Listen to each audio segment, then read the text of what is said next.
আমি এখন এই ভারতের নিবেদিতা এই এই বই থেকে আমি কিছু অংশ পাঠ করে সকলকে শোনাচ্ছি। জয়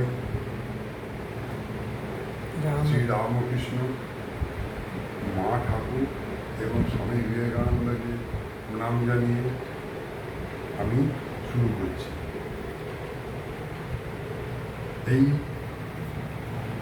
ভারতবর্ষের যিনি নিবেদিতা, তিনি লাঞ্ছিত, উৎপীড়িত, পদে পদে অপমানিত, পরাধীন ভারতবর্ষকে আর কোনো বিদেশি তার মতো এত আপন করে ভালোবাসতে পারেনি। ভারতের ধর্ম ও সংস্কৃতি নিয়ে এত গর্ববোধ, ভারতের জাতীয়তা বোধ জাগরণের জন্য এরকম সর্বস্বপণ আর কোনো বিদেশির মধ্যে আমরা আজ পর্যন্ত দেখিনি।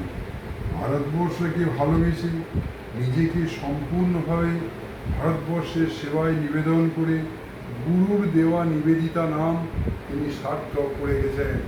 তাঁরই জীবনের দু একটি ঘটনা আমি সেই গ্রন্থের কিছু অংশ আমি পাঠ করে শোনাচ্ছি।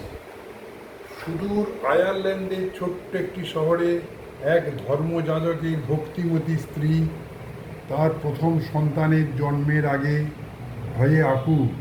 সন্তানটির জন্ম নির্বিঘ্নে হবে তো? ঈশ্বরের কাছে তিনি জানিয়েছিলেন, সন্তানটি সুস্থভাবে জন্ম নিলে ঈশ্বরের চরণেই তাকে সমর্পণ করবেন।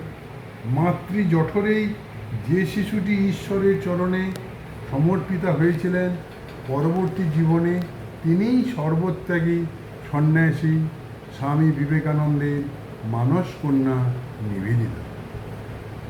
ছোটবেলা থেকেই মার্গারেট ছিলেন প্রচণ্ড আত্মবিশ্বাসী এবং সাহসী।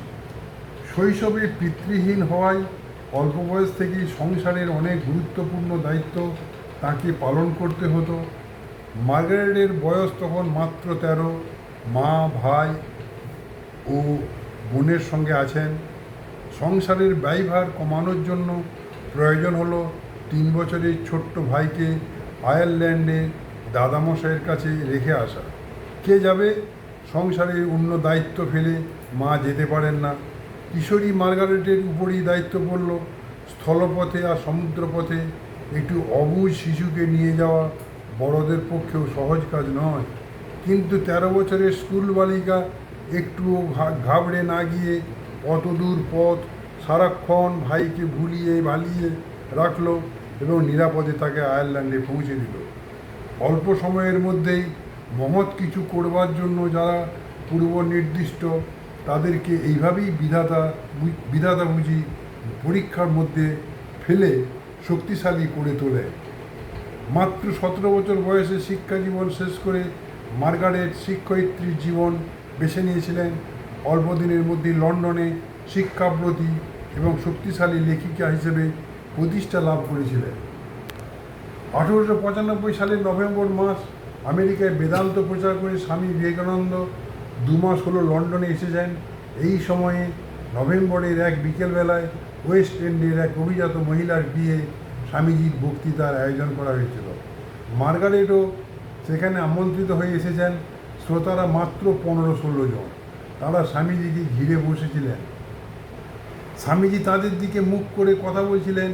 মার্গারেট প্রথম দর্শনেই উজ্জ্বল কান্তি ভারতীয় সন্ন্যাসী ব্যক্তিত্বপূর্ণ অথচ শিশুর মতো কমনীয় চেহারায় মুগ্ধ হলেন। স্বামীজি তার গম্ভীর সুললিত কণ্ঠে বেদান্তের অদ্বৈত তত্ত্ব ব্যাখ্যা করলেন। গীতার সংস্কৃত শ্লোক আবৃত্তি ও অনুবাদ করে বোঝাতে লাগলেন।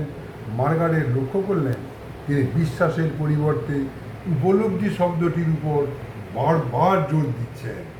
মাঝে মাঝে আপন খেয়ালে শিব শিব বলে উঠছেন।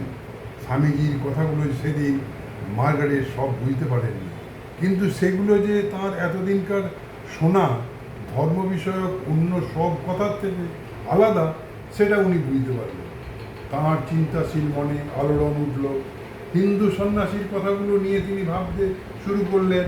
সেদিন তিনি বুঝতে পারেননি যে এই ঘটনা তার জীবনে আমূল পরিবর্তন আনবে। লন্ডনে বুদ্ধিজীবী মহলে প্রতিষ্ঠাতা প্রতিভাময়ী মার্গারেট আর কিছুদিনের মধ্যেই হয়ে যাবেন ভারত সেবিকা ব্রহ্মচারিণী নিবেদিতা। এইখানেই আমি পাঠ শেষ করলাম। নমস্কার।